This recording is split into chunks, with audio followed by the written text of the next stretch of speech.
Welcome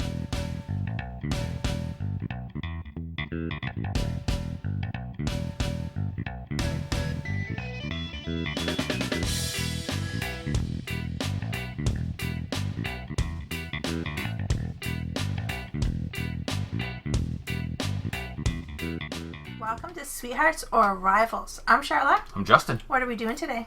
We're going to review Arcadia Quest. Yeah. I don't think this review is going to be any surprise to anybody. No. Probably not. Unless you haven't watched our campaign, in which case this could be a surprise. Right. And if you want, you can watch our campaign. And you should. Because it's backlogged on our channel. And it was awesome. It's all right. It was awesome. Epic. It was epic. I can't wait to get into another one. Yeah. Okay, we're spoiling the review. Arcadia Quest is a game that plays 2 to 4 players. Yep. And it recommends for ages 14 and up. Mm-hmm. And it says on the back of the box 60 minutes. Some scenarios could be 60 minutes per player. Maybe. Yeah. Because some of our scenarios were 2 hours. Yeah. One of them was 1.5. A lot of the first ones are 1 hour. Yeah, yeah. But as they get more difficult, they seem to get, of course, more lengthy. Because there's a whole lot more on the boards. Right. Yeah. So. And then, of course, that's per scenario, and to play a full campaign is 6 scenarios. Right. So the components of Arcadia Quest, what do you think? They are beyond excellent. I would have to say. Beyond excellent. Well, the minis. It's from Cool Mini or Not. Yeah. And the minis are extremely well... Made. Crafted, yeah. Crafted. Or... detailed. Right, that's the word I'm looking for. I mean, they don't come painted or anything, but the quality of how detailed they are, I think would be very easy to paint this set of miniatures. Yeah. I think. I'm not sure. I don't paint, but I'd like to. But you're looking into it. I'm going to watch a lot of videos on how to paint, because now I want to paint these. Yeah. Because that's how awesome these minis are. So and this is coming from a girl that I kind of don't like minis. No, we don't like miniature war games or miniature skirmish games much at all. Right. Yep. But for whatever reason, these ones are really cool. And they have like a specific style. They're not really chibi, but they're not super serious. They're kind of cartoony, kind of cutesy. They have a lot of personality. And a lot of humor. Yeah. Which is awesome. Which is perfect. Yeah. Yeah. And all the other bits are great too. Like the pieces of the board that you put together, they're double-sided. So you've got 9 on one side, 9 on the other. So you've got 18 pieces. Mm-hmm. And they all fit together in certain configurations to make your board that you're going to play on. Yeah. And really all the other components are great as well. Like the cards are on good cardstock. Yeah. Good chunky cardboard. Yes, like all the things you punch out are good chunky. The dice are really nice too. Yeah, they are. They're really nice. Which I don't know where we would talk about the dice in our kind of our list of what we usually go through. We were talking about it yesterday about how they're really, really well balanced for what they are. Yes, for what they roll. Right. Yeah, that's what I meant to say. Yeah. For what you're rolling them for. Yeah. Yeah. Yeah, and the bases, there are colored bases that you pop on the bottom of your minis so that you can kind of keep track of which is your team. Mm-hmm. And I don't know why, but when I thought of that, I thought it would be difficult to put them on or take them off, or would cause problems, and they're not. They're nice, solid bases. Horrible. I still get a little nervous because I wouldn't want to bend my mini by accident. Yeah. But they snap on and they stay on, and then they don't. It's not too hard to get them off either. Yeah. Very good.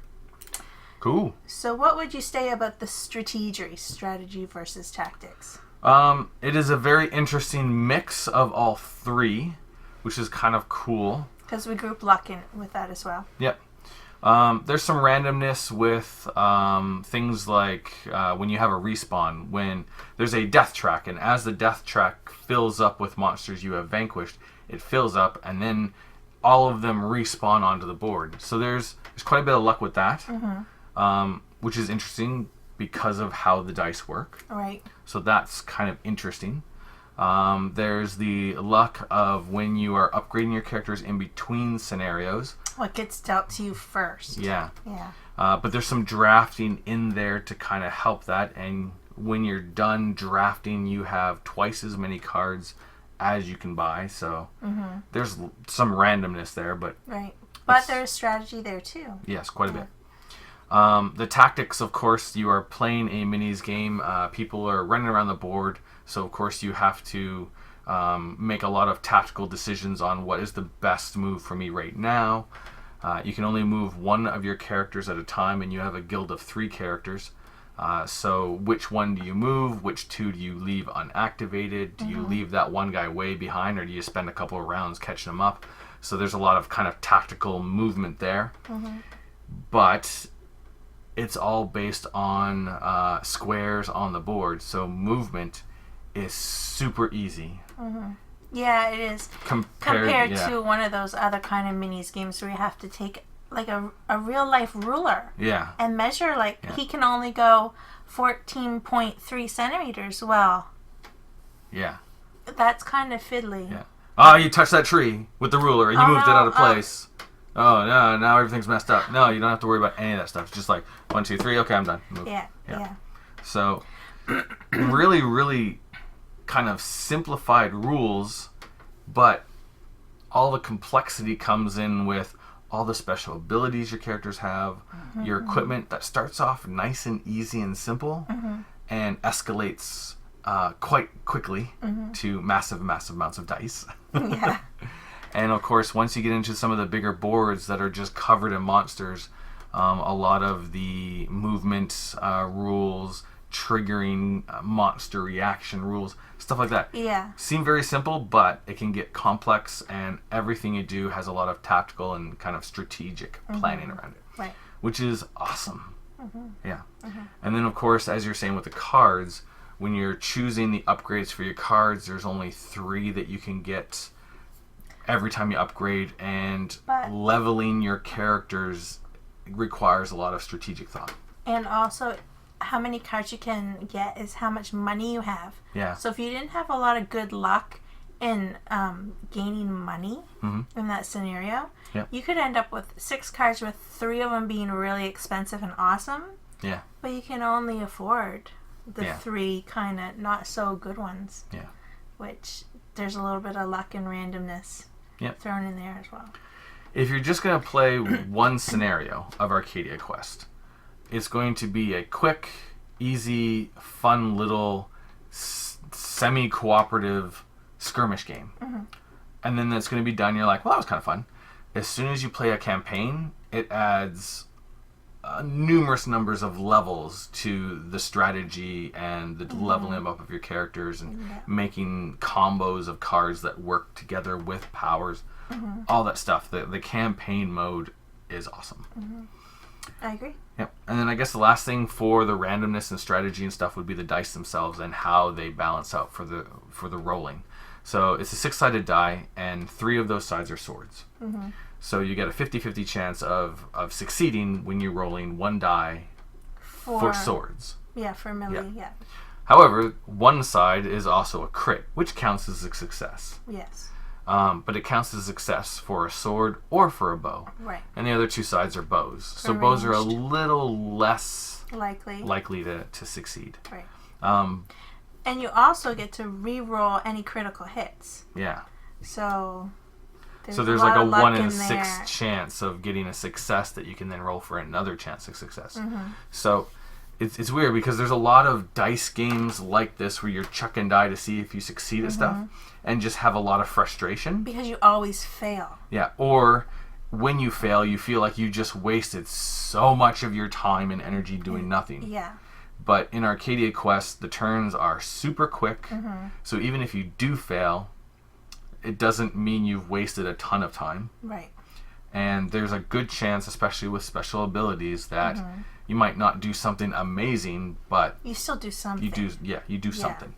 And another thing that I found with the dice, like we were saying, sometimes you roll and roll and roll, and you fail and you fail and you fail. But with Arcadia Quest, it's not likely to happen all the time. Like, you're more apt to have like 50% of maybe you don't do so hot.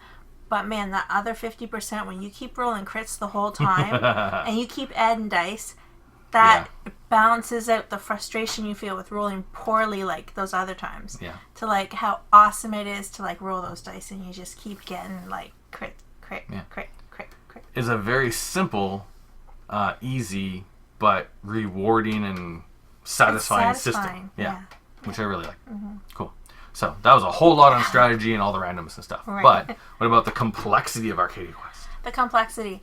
Well, we usually talk about the rule book and that, and you usually read the rule book, but even I was reading the rule book for some of the scenarios and some of the looking up like questions we had, and it's really well laid out. Yeah.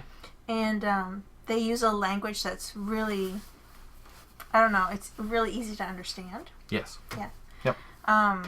It's easy to teach. We taught it to some friends and they picked up right away. Yeah, super quick. I will say something though, because I'm not a minis player of those kind of games. There's like a few mechanics that you would think that would be kind of intuitive to players, but because where I've never played these kind of games in depth before, like I did struggle with some of the concepts at first. Yeah. Like the whole flanking thing, I could never get it straight. Okay. And then sometimes with the blocked enemies, like we would do something like, oh no, we can't do that because remember the 2 in there is blocked and yeah. I did find that as we got used to the different levels of complexity of the scenarios, as they got more and more crowded, we got more and more used to how those different rules interacted. Well, yeah, I was going to say that. Like, the more games I played, the better I got at it, and the more intuitive I became at it. Yeah. So it's not a hard system to learn. It's just, I think, where I wasn't used to those concepts, like, I didn't have a previous knowledge. Yeah. It wasn't as intuitive to me as it would be to like more of a different kind of gamer. Yeah. Yeah. But the game difficulty, it's not difficult. It's just a few little things that you have to keep in mind and keep them straight. Which I mean, that's the same with almost every game you play. Yeah, exactly. And the setup. I just want to say one thing about the setup. About every scenario that we played, which was 6, the setup took us about 20 minutes. Yeah. Because it's excellently laid out in the book. Like, it's got a picture and a diagram, and these are the things you use for the board, and these are where you put all the monsters and all the question tokens. Like, it's really perfectly laid out. Nice map that's colored that shows you where everything goes, which is awesome. In the scenario book. But it does take time to set it up, and it's about 20 minutes. And I think some of that has to do with every scenario has different objectives and different rules. And sometimes there are little tweaks to the rules that you're used to for the specific scenario. So just going through that and understanding what is it I'm supposed to be doing this time. Right. Yeah. But again, with such an easy, simple system, it's not a big deal. Yeah. It just takes a little bit of time. Yeah. Awesome. What about the playability? The playability of Arcadia Quest is very, very playable. And replay, like we grouped that in as well. Yeah. The mechanics and the theme go together very, very well, which is awesome. And anytime we came up with, like, for example, somebody attacked one of my characters, Spike. Spike has a special ability that when he rolls defense, any crits that he rolls actually deal damage back. And it's like, well, how can you do that against a range when he doesn't have a ranged weapon? But his mini has a little crossbow. So it's not a equipment card, but it's always there. So yes, but when you're the one opposite it. Yeah. So there are little things like that when you look at it, you're like, well, how does that work? It doesn't take very much to realize a thematic reason for just about everything. The game is extremely thematic. Yeah. Yeah. The mechanics are awesome for super fast, fun mission, monster slaying, sort of, but not really dungeon crawly funness. Right. Yep. And it's funny because if you didn't watch any of our playthroughs, there are points in some of those playthroughs that are hilarious because I fall into the theme. Yeah. Like, I head over heels into the theme. Yeah. And some of the things that came out of those characters' mouths, I'll tell you, were hilarious. Well, that's kind of biased, I guess. I enjoyed it, though. I thought it was funny. Okay. As long as we do, I guess that's what counts. Let's see now. Scales with number of players. We played most of our scenarios, just the 2 of us, but we did play a 4-player game. Of the first kind of base scenarios. Yeah. And so it worked really, really well. I did feel like some of the later scenarios, the bigger ones, probably would have been more tense had there been more people. Players. Because the boards kept getting bigger. Yeah. Like the last 3 we did, they all had the whole 9 squares out. So that's a lot of space where we don't necessarily have to run into each other. Right. Yeah. So that's one thing to kind of keep in mind. But we're not really big on like super confrontational in-your-face games anyway, so not usually. So that was kind of okay. But there are always 2 quests or 4, however many characters there are playing. Yeah. Where if you do kill one of your opponents, it completes one of the quests that you have to complete to win the game. Yeah. Yep. So I mean, it can make you. Oh yeah. Attack people where you kind of necessarily wouldn't. Yeah. There were a couple instances where you popped out of nowhere and just like, haha, and then just took off before I could get you back. Well, yes, because in order to win, you have to complete 2 quests. Yeah. And if one of the quests is unreachable for me, well, that only leaves, going after your opponent. And I'm not shy of doing that. No.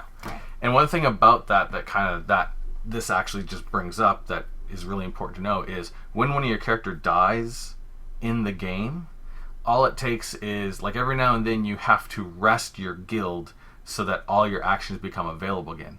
When you rest your guild, everyone's actions refresh, and anyone who's dead comes right back. Right. And they pop up awesome. Next to one of your heroes or in their house.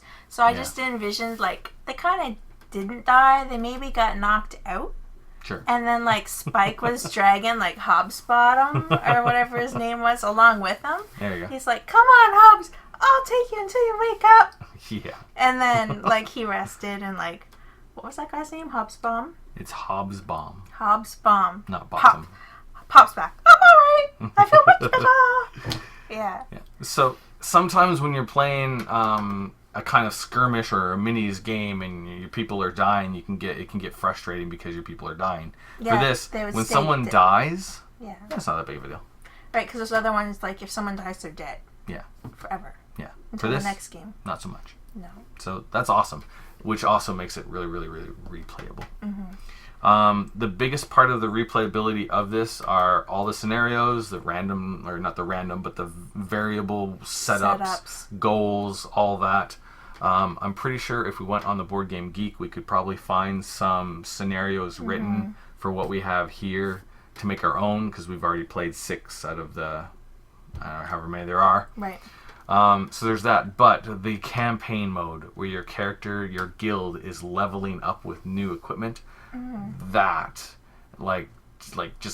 that makes the game so much more fun. And it's also really replayable. It comes with 12 heroes? Yes. So, I mean, we played through the campaign with a certain 6 heroes. Yeah. If we played through even the exact same scenarios, but had the opposite 6 heroes, those scenarios are going to play way differently. Yeah. Because of the special abilities. And how you play each one. And the shenanigans you get into. Yeah. Yeah. So, lots of replayability. We've played 6 games in the last 2 weeks. I don't know how long. 2 or 3 weeks. Like, we played Arcadia Quest a lot. Yeah. And I can't wait to play some more. Yeah. Yeah. I still want to play it. Yeah. Awesome. So. Yes. Does this have the awesomeness or the cuteness? This game has equal amounts of awesomeness and cuteness, but on the awesomeness and cuteness scale, it's way at the top. So equal amounts of lots of awesomeness and cuteness. Yeah, it's like both. It's awesomeness squared and like cuteness squared. Yeah, or quadrupled. Or whatever. Whatever, but a lot. Yeah. Yeah. Yeah. It is. It's cute, but it's so awesome. Yeah. Yeah. Yeah. And if you had a game group looking for a game to buy, who would you recommend Arcadia Quest to? Arcadia Quest, that's a tricky question. It is. Because most people that might look at Arcadia Quest would be people who are into miniature skirmish games, and we're not miniature skirmish gamers at all. And I'm not sure if the funny nature of it would turn them off. I don't know. See, I can't. Yeah. So for the group that's looking for this, you want maybe some kind of dungeon crawly type game. You have to be into characters, leveling up your characters. That's got to be something that's kind of cool. Yeah. Arcadia Quest has a very unique semi-co-op style of play. It does. Where you go into the scenario with your guild and your opponent's guild, and you all have objectives that have nothing to do with each other. But if you kill each other along the way, that's good too. Yeah. So you're not trying to help each other out at all. No. Yeah. So I guess 2 points I would have to say about it too. You're probably not going to have a group that like takes your games 100% like on the serious monotone level. I don't think Arcadia Quest would be for that group. No. And I don't think it would be for a group that are a little squeamish to have a little bit of player conflict interaction. Yeah. Because it can get a little head-to-head, but yeah. I don't know. I found it enjoyable in this game. Yeah, very much so.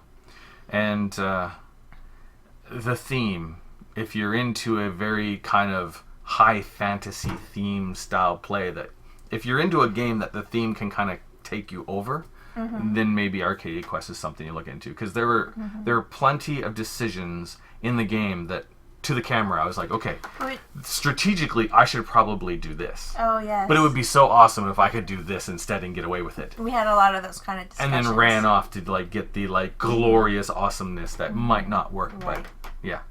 So lots of strategy, but at the same time, theme might just pull you in a different direction. Do you think the theme, it's fantasy, of course. Yes. But it's not that classic kind of serious fantasy. No, definitely not. Yeah. So no, it's very tongue-in-cheek. If that's your kind of fantasy, then not Arcadia Quest for you. Yeah. But anyway. Yeah. If you're not sure if this is the game for your group, watch one of our playthroughs and you get to see the silliness and the funness and the epicness of Arcadia Quest. Yeah. Because it is a very unique game. It's a good, yeah. Yeah, very unique. Cool. Yep. This might be kind of a dumb question, but is this game a trader or a keeper? Considering we just backed the Inferno Kickstarter and spent a lot of money on it, it's a keeper. Yeah. Yeah, I mean, it's a stupid question. It's on the list. I just put it out there. No, definitely a keeper. End. I honestly can't even imagine getting to a point in our gaming like evolution that we're like, Arcadia Quest, no, let's get rid of it. Like, just is so fun. Maybe when we're 80. Maybe, I don't know. And we can't see anything anymore. Well, yeah, I don't know. Possibly. Who knows? Yeah. So are there any things about the game that you had to bring up that might be negative about the game? Nope. None? Nope. It doesn't come with enough dice. Oh, yeah, that's kind of a bummer. Yeah. And the only thing that I found a little frustrating wasn't even about the game. It was when I was recording my equipment on the back of that paper. Oh, yeah. There's some text in the squares. Yeah, like slot 1 or slot 2 or death curse. And if you use pencil because you're going to erase it for your next scenario, you can't see your pencil that you write in. Yeah. So, yeah. Anyway, that's just, I'm saying, in the next, when they reprint those books, they should make that a little fainter on there. Bet you we could probably find them, download them, throw them into like Photoshop and do that ourselves really easily. I don't think we're allowed to do that. Oh, we're not allowed to do that. No. If we were allowed to do it, it wouldn't be too difficult. You definitely want to buy more dice. If you're doing campaign mode and you are getting to the end and it's like, okay, you hit me. How much defense dice do I have? I have 10. How many do we own? 6. Yeah, you definitely need more dice. Pick up a couple of extra packs if you can. We bought 2 extra packs. And I think I would almost think we would need 1 more extra pack. Yeah. Because the extra packs don't come with as much dice as what's in the base game. That's true. 4 of the attack dice and 2 defense dice in a pack. Yeah. Yeah. Where I think we got 6 defense dice in the base game. Yeah.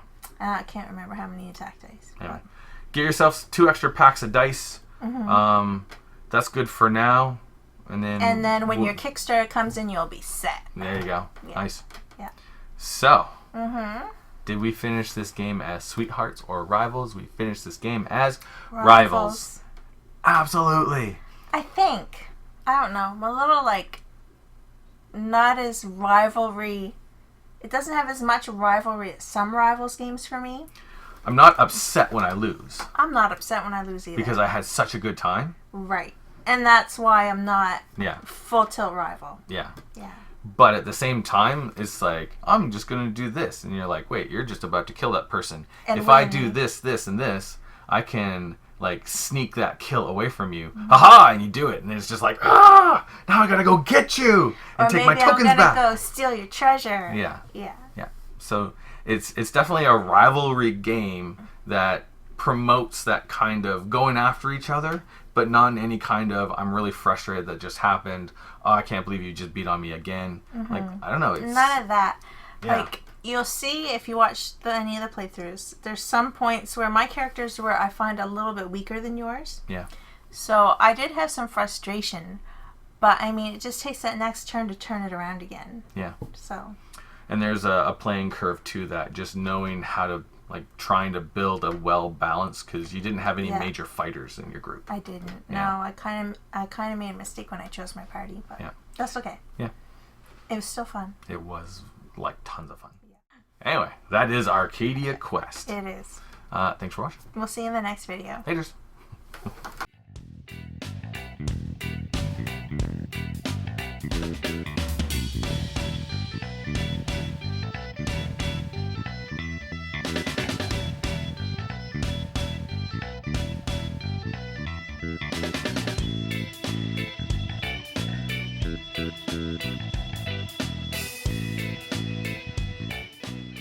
Like tons of fun. Yeah.